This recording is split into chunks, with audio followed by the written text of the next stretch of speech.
کوئی تو ہے جو نظام ہستی چلا رہا ہے، وہی خدا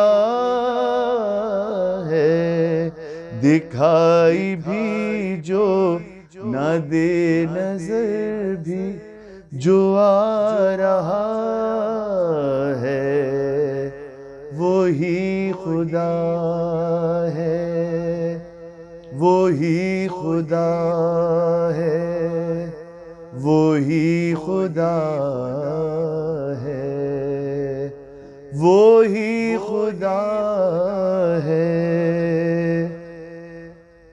تلاش اس کو نہ کر بتوں میں، وہ ہے بدلتی ہوئی رتوں میں، جو دن کو رات اور رات کو دن بنا رہا ہے، وہی خدا ہے، وہی خدا ہے، وہی خدا ہے، وہی خدا ہے۔ نظر بھی رکھے سماتے بھی وہ جان لیتا ہے، نیتیں بھی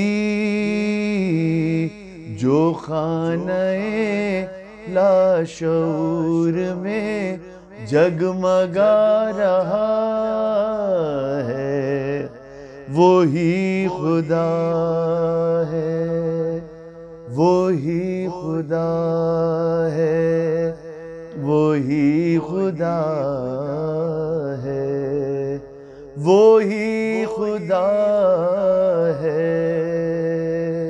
السلام علیکم ناظرین، میں آپ کا میزبان خاور رضا نقوی قائم ٹی وی کی رمضان ٹرانسمیشن میں آپ کو پھر ایک بار خوش آمدید کہتے ہیں۔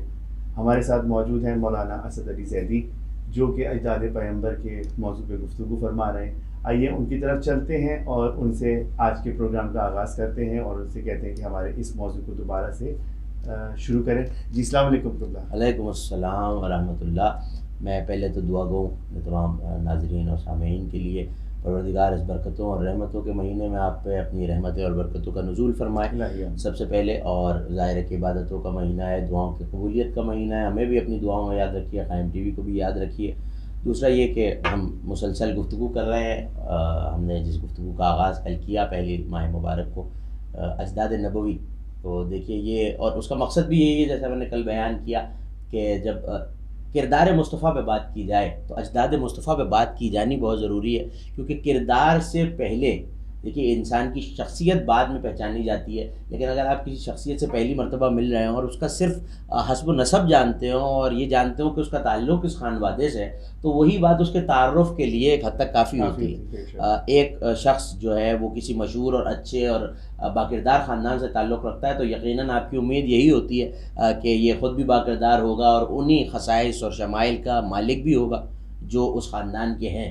اور ظاہر ہے کہ جب نبی کے بارے میں بات ہو رہی ہے تو اللہ نے، میں نے کل بھی عرض کیا تھا کہ سب سے پہلے نبی کو نبی منوانے سے پہلے صادق اور امین منوایا، تو کردار مصطفیٰ کی حفاظت کی، اور کردار میں ظاہر ہے کہ اجداد بھی شامل ہیں اور خانوادہ بھی شامل ہے اور نسل اور شجرہ بھی شامل ہے۔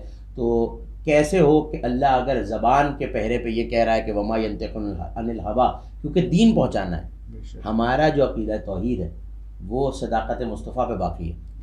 ہم نہ ہماری اللہ سے کوئی ملاقات ہے، نہ اللہ نے ڈائریکٹ کوئی ہمیں پیغام بھیجا ہے، ہم نبی نے، سچے نبی نے یہ کہا ہے کہ وہ ہے تو ہے۔ اگر کفار مکہ جیسے لوگ یہ ماننے پہ تیار ہیں کہ پہاڑ کے پیچھے نبی کہہ رہے ہیں لشکر ہے، تو ہماری توحید صداقت مصطفیٰ پہ ڈپینڈنٹ ہے، اسی پہ کھڑی ہوئی ہے۔ عقیدہ رسالت یقیناً عقیدہ ولایت و امامت صداقت مصطفیٰ پہ قائم ہے، اور صداقت مصطفیٰ، کردار مصطفیٰ سمجھنے کے لیے اجداد مصطفیٰ کو سمجھنا بہت ضروری ہے کہ وہ کون سی آغوش اور پیشانیاں ہیں جن میں یہ نور رہا ہے اور کون سے بلند و بالا کردار تھے جن آغوشوں میں، جن گودیوں میں اس نے پرورش پائی ہے، جن آنگنوں میں یہ جوان ہوا ہے اور ہم تک پہنچا ہے. کیونکہ نبی، ہم نے ہمارا عقیدہ ہے، کل بھی یہ کہا تھا کہ جس وقت سے اس دنیا میں ظاہر ہوتا ہے نبی ہوتا ہے، لیکن 40 سال بعد اعلان نبوت کا مقصد یہ کہ کردار مصطفیٰ پہنچے، اور یہ پہنچے کہ کن اجداد کی نسل میں اس پاک و پاکیزہ کردار کو رکھا گیا ہے. اور میں نے جیسے کہا کہ نبی اگر بولیں تو خدا ضمانت لے لیتا ہے کہ وما ینطق عن الہویٰ، یہ تو بولتا ہی نہیں، بس وہی بولتا ہے جو وہی بولتی ہے. نبی اگر کوئی عمل انجام دے، حتیٰ کہ کسی کو کنکر مارے، تو قرآن کہتا ہے وما رمیت اذ رمیت ولکن اللہ رمی، یہ کنکر آپ نے نہیں پھینکے میرے حبیب، یہ تو خدا نے پھینکے ہیں. سبحان اللہ. اگر کوئی نبی کے ہاتھ پہ بیعت رضوان کے موقع پہ بیعت کر لیتا ہے تو خدا کیا کہتا ہے؟ انما یبایعون اللہ، ان لوگوں نے آپ کی بیعت نہیں کی میرے حبیب، انہوں نے تو اللہ کی بیعت کی ہے. اس کا مطلب ہے نبی کے قول کی ضمانت، نبی کے فعل کی ضمانت. تو کیسے ہو کہ کردار نبوی، اور اس میں بھی سب سے بڑی بات یہ کہ اجداد نبوی کی ضمانت نہ لے، اور صرف کردار مصطفیٰ ہے، ذات مصطفیٰ ہے جو یہ کہہ سکتی ہے سارے عالم میں کہ میں وہ ہوں کہ جس کے اجداد نے کبھی بتوں کو سجدہ نہیں کیا، غیر اللہ کے سامنے اپنے سر کو خم نہیں کیا. نسل چلی ہے، چونکہ بشریت کے لبادے میں بھیجا ہے، تو وہ بشریت کی پہلی اینٹ کا نام حضرت آدم ہے. تو بشریت کا آغاز، چونکہ میں نے پہلے بھی عرض کیا تھا کہ اس بات کا ذہن نشین کر لیا جانا بہت ضروری ہے، اور بار بار کیونکہ نوجوان بھی اس پروگرام کو دیکھ رہے ہیں، میں اس کی وضاحت کر دینا ضروری سمجھتا ہوں کہ یہ نور تب بھی تھا جب کچھ نہ تھا، بس ذات کردگار تھی اور نور مصطفیٰ تھا. اور اگر شیعہ روایتوں کو دیکھ لیجئے تو 4 معصومین کا نور، یا عمومی طور پہ مصطفیٰ کا نور، سرکار دو عالم صلی اللہ علیہ وآلہ وسلم، یہ نور تب بھی تھا. لیکن اس نور کی برکت تھی کہ پیشانی آدم میں آیا تو لائق سجدہ بنایا. اور اسی نور کی یہ کمال یہ ہے کہ جو اجداد ہیں اگر ان کی پیشانیوں میں بھی نور ہے تو وہ بھی اسی کردار سے متمسک ہیں. حضرت آدم کو سجدہ ہو رہا ہے تو نور مصطفیٰ کے وسیلے سے ہو رہا ہے. اور پھر عہد لیا جا رہا ہے، کل ہم نے بیان کیا تھا کہ جنت میں حضرت آدم نے باقاعدہ خطاب کیا ہے، اور ایک سبز حریری عہد نامے پہ حضرت شیش سے یہ عہد لیا کہ اس نور کو پاک و پاکیزہ رکھو گے اور اس کی حفاظت بھی کرو گے. اور اس کے بعد حضرت شیش علیہ السلام، اور وہ بڑا طویل و عریض سلسلہ ہے اجداد نبوی کا.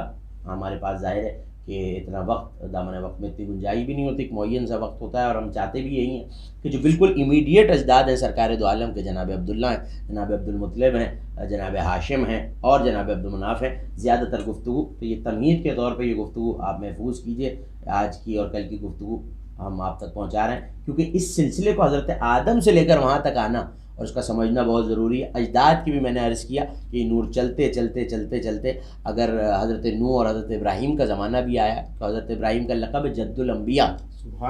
اور جب ایسا جد ہو اور وہ بھی نور مصطفیٰ سے متمسک ہو، قرآن حضرت ابراہیم کے بارے میں کہہ رہا ہے ان من شیعتہ لا ابراہیم، یقیناً ابراہیم اس کے شیعوں میں سے تھا.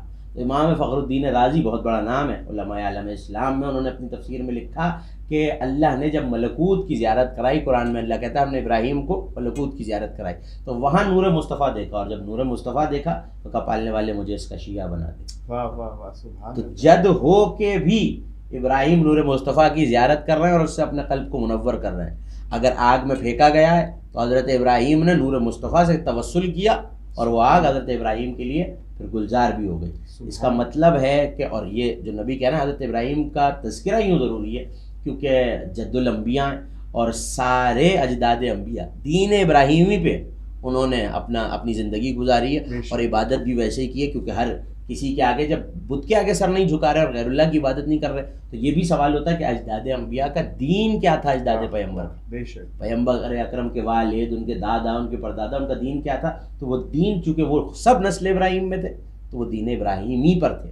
اور ابراہیم وہ ذات ہے کہ وہ بتانے کی ضرورت نہیں ہے، آپ جانتے ہیں، اور مجالس میں، دروس میں، قرآن کی تفسیروں میں یہ پڑھتے بھی رہتے ہیں، سنتے بھی رہتے ہیں کہ ذات ابراہیم وہ ہے کہ جب بتوں کا بول بالا تھا اور عروج تھا بت پرستی کا تو ایسے میں قطار میں سارے بت ہوا کرتے تھے. حضرت ابراہیم نے بت توڑے، وہ جو میلہ ہوا کرتا تھا اور وہ کلاڑی اور اس میں سب سے بڑے بت کے گلے میں ڈال دی. جب پوچھنے والوں نے پوچھا کہ بت کس نے توڑے، کہا ان میں سب سے بڑے بت نے.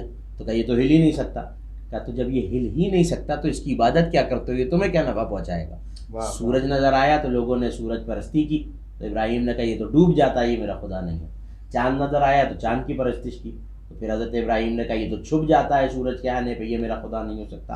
حتیٰ کہ نمرود کے دربار میں جب یہ کہا قرآن کہہ رہا ہے کہ حضرت ابراہیم نے جب بحث کی، کیا میرے حبیب آپ کو وقت یاد نہیں ہے کہ ابراہیم اپنے خدا کے بارے میں بحث کر رہے ہیں اور یہ کہہ رہے ہیں کہ دیکھو میرا رب تو وہ ہے ربی الذی یحیی و یمیت الا احیی و امیت. جب ابراہیم نے کہا کہ میرا رب وہ جو مارتا ہے اور زندہ کرتا ہے، تو اس نے کہا میں بھی مارتا اور زندہ کرتا ہوں. جنہیں موت دینی تھی انہیں آزاد کر دیا، جنہیں آزاد کرنا تھا انہیں قتل کر دیا.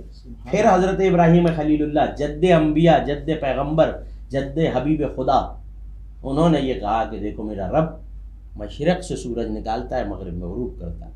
اگر تو خدا ہے تو مغرب سے نکال کے بتا. تو یہ بتانے کی ضرورت کیوں پیش آئی کہ انبیاء کے جو مورث اعلیٰ ہیں، اور خود ہمارے پیغمبر کے جد ہیں بظاہر حضرت ابراہیم، اور نبی نے فخر بھی کیا ہے اس بات پہ. حضرت ابراہیم کیا مقدمہ قائم کر رہے ہیں کہ قدم قدم پہ توحید کو منواتے چلے. سبحان اللہ، سبحان اللہ. تو یہ دلیل ہے کہ ابراہیم پہ اور الزام لگایا گیا. خدا یہ کہتا ہے کہ جو یہ الزام ابراہیم پہ لگاتے ہیں، ابراہیم ہمارا مخلص بندہ تھا اور ہماری ہی عبادت کرتا تھا. تو اگر حضرت ابراہیم پہ خلیل اللہ ہو کے الزام لگ سکتا ہے، تو اگر زمانہ اجداد پیغمبر پہ الزام لگائے تو ہمیں حیرت نہیں ہونی چاہیے، کیونکہ زمانے نے خلیل اللہ جیسے عابد پہ الزام لگا دیا، عبد خدا پر. تو یہ سمجھنے کی ضرورت ہے کہ اسی دین پہ قائم تھے، اور وہ دین حنیف، دین ابراہیمی، دین توحید ہے. اور آگے کئی منصب ایسے ہیں جو حضرت ابراہیم کے پاس رہے، اور وقفے کے بعد ہم اسی پہ گفتگو کریں گے. حضرت ابراہیم جد الانبیاء، جد پیغمبر کے حوالے سے. جی بہت بہت شکریہ قبلہ، آپ نے بے انتہا خوبصورت گفتگو کی. ناظرین اب وقت ہوا ایک بریک کا، دیکھتے رہیے. کوئی تو ہے جو نظام ہستی چلا رہا ہے، وہی خدا ہے. کوئی تو ہے جو نظام ہستی چلا رہا ہے، وہی خدا ہے. جی ناظرین، ہم بریک سے واپس آ چکے ہیں اور اجداد پیغمبر کے موضوع پر قبلہ گفتگو فرما رہے تھے. آئیے چلتے ہیں ان کی طرف اور ان سے سوال کرتے ہیں کہ اجداد پیغمبر نسل ابراہیم سے تھی، تو وہ کون سا منصب تھا جو حضرت ابراہیم سے اجداد پیغمبر میں آیا؟ اس پہ تھوڑی سی آپ ذرا روشنی ڈالیے. دیکھیے حضرت ابراہیم، میں نے جیسے عرض کیا وقفے سے قبل کہ یہ جتنے اجداد انبیاء ہیں، کیونکہ اب نسل حضرت ابراہیم کی چل رہی ہے، اور یہ بھی ہم اپنی جانب سے نہیں کہہ رہے، یہ قرآن کہتا ہے. اور قرآن یہ کہہ رہا ہے کہ حضرت ابراہیم، قرآن میں نے جیسے عرض بھی کیا کہ امتحان اگر انبیاء کا لیا گیا، اجداد کا بھی لیا گیا ہے، تو وہ نور مصطفیٰ کے ذریعے. قرآن کہتا ہے ابتلا ابراہیم ربہ بکلمات، ہم نے جب ابراہیم کا امتحان لیا کلمات کے ذریعے. شیعہ سنی تمام روایات نے لکھا کہ وہ کلمات، ان میں ایک نام مصطفیٰ تھا، اور باقی ان کی آل صلی اللہ علیہ وآلہ وسلم. پنجتن کا نور تھا جس کے ذریعے حضرت ابراہیم کو جب ملکوت دکھائے گئے اور ان کا امتحان لیا، تو نتیجہ کیا نکلا اس امتحان کے صلے میں؟ انی جاعلک للناس اماما، ہم نے آپ کو انسانیت کا امام بنا دیا. تو یہ امامت ایک منصب جو چلتا رہا، جو آپ نے سوال کیا کہ کون سا منصب ہے، تو یہ نسل ابراہیم میں رہے، یہ منصب جاتا رہا. اور چونکہ اجداد پیغمبر قریش میں اور پھر اس کے بعد بنی ہاشم میں، سب کا تعلق نسل ابراہیم اور دین ابراہیم سے رہا ہے. پہلا منصب یہ. دوسرا منصب جو بڑا اہم ہے حضرت ابراہیم کے حوالے سے، وہ ہے سقائیت کعبہ کا، کہ جو حاجی آتے تھے، کیونکہ حضرت ابراہیم علیہ السلام معمار کعبہ بھی ہیں، اور کعبے کی تعمیر حضرت ابراہیم نے کی ہے. حضرت اسماعیل وہاں رہے، ایڑیوں کو رگڑا، چشمہ زمزم جاری ہوا. حضرت ہاجرہ تھیں جو صفا اور مروہ میں دوڑیں، صفا اور مروہ کے درمیان جب دوڑی ہیں، تو ظاہر ہے کہ وہی آج صحیح جو آج حج کا رکن ہے. تو حضرت ابراہیم کی زوجہ نے جو عمل کیا ہے، یعنی پیغمبر جس خانوادے سے ہیں، اس خانوادے کا کیا ہوا عمل آج اللہ کی عبادت میں شامل ہے. تو یقیناً یہ سب عابد تھے، کعبے کو بنایا، اور اللہ نے یہ عہد بھی لیا حضرت ابراہیم سے بھی، حضرت اسماعیل سے بھی، کہ میرے کعبے کو طواف کرنے والوں کے لیے، عبادت کرنے والوں کے لیے پاک و پاکیزہ رکھو گے. تو نہ صرف معماریت کعبہ کا منصب آیا حضرت ابراہیم علیہ السلام کے پاس، بلکہ کعبے کے متولی بھی، کیونکہ صاف صفائی رکھنا، کعبے کو پاک پاکیزہ رکھنا، یہ عہد بھی لیا. تو کعبے کے متولی بھی رہے، اور جو حاجی آتے تھے، اور کہا بھی کہ اذان دو حج اکبر کے لیے ہے ابراہیم، تم اذان دو. تو اور یہ بھی روایتوں میں آیا ہے کہ حضرت ابراہیم نے کانوں پہ ہاتھ رکھ کے کہا کہ لوگو حج کی طرف، ہلوموا الی الحج، حج کی طرف آؤ. سبحان اللہ، سبحان اللہ.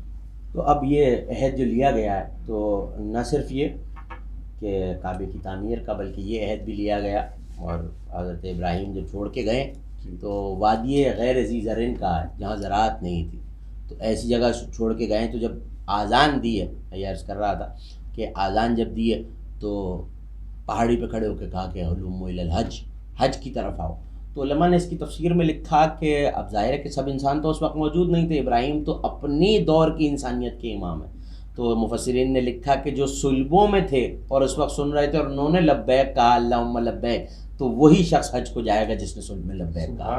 یہ ایک تعویل علماء نے پیش کی ہے. تو کعبے کی معماریت، کعبے کی متولی ہونا، یہ منصب حضرت ابراہیم میں تھا. اور جو لوگ کعبے کا حج کرنے، طواف کرنے آتے تھے، ان کی میزبانی، ان کی مہمان نوازی، ان کی سقائیت، کیونکہ چشمہ جاری ہو چکا تھا جسے آپ آب زمزم کہتے ہیں آج، تو اس چشمے سے سقائیت، ان کی میزبانی، انہیں کھانا کھلانا، یہ سب متولی کی ذمہ داری ہوتی ہے. اور کعبے اللہ کے گھر کے متولی حضرت ابراہیم ہے. تو یہ منصب تھا جو آیا اور چلتا گیا اور پھر بنی ہاشم تک پہنچا. اور اجداد نبوی اگر تاریخ کا جو تاریخ آپ کو ملے اس کا ملاحظہ اور مطالعہ کر کے دیکھیں تو اجداد پیمبر آپ کو کعبے کے متولی نظر آئیں گے. آنے والی نشستوں میں ہم اس پہ بہت تفصیل سے گفتگو بھی کریں گے کہ کعبے کے متولی کی حیثیت کیا ہے. لیکن یہ سمجھنا ضروری ہے کہ یہ اگر کعبے کے متولی ہیں تو کعبے میں جو آ رہا ہے اس کی میزبانی کی ذمہ داری کس کے گھر. دیکھیں میں اگر آپ کے گھر آ رہا ہوں یا ہمارے سامعین ہمارے پاس آ رہے ہیں یا ہم ان کے پاس جا رہے ہیں تو وہ ہماری میزبانی، یعنی انسان جس کے گھر جاتا ہے میزبان وہ ہوتا ہے. اب گھر تو ہے خدا کا اور ظاہر ہے وہ تو آ کے جسم و جسمانیت سے منزہ ہے، میزبانی نہیں کرے گا. تو جد پیمبر کو یہ منصب حاصل تھا کہ اللہ کے مہمانوں کی میزبانی وہ کرتے ہیں. اور یہی اجداد پیمبر تک رسول کے دادا، رسول کے بابا اور رسول کے پردادا اور رسول کے اجداد تک آیا کہ کعبے کے میزبان، یعنی اللہ کے گھر کے میزبان وہ ہیں. تو وہ کتنے بڑے عابد ہوں گے اور وہ کیسے صاحب دین اور صاحب عبادت ہوں گے جو اللہ کے گھر کی میزبانی کر رہے ہیں. یہ کردار اجداد پیمبر ہے. یہ وہ منصب ہیں جو ابراہیم علیہ السلام سے چلے اور اسی نسل ابراہیم میں اپنے دین اور ذمہ داریوں کے ساتھ اجداد پیمبر تک آئے. جی ناظرین، اب ہمارے پروگرام کا وقت ختم ہوتا ہے اور انشاءاللہ ہم کل پھر دوبارہ حاضر ہوں گے. آپ دیکھتے رہیے قائم ٹی وی. کوئی تو ہے جو نظام ہستی چلا رہا ہے، وہی خدا. رمضان رمضان یوں قائم ہے، رمضان رمضان رمضان یوں قائم ہے، رمضان.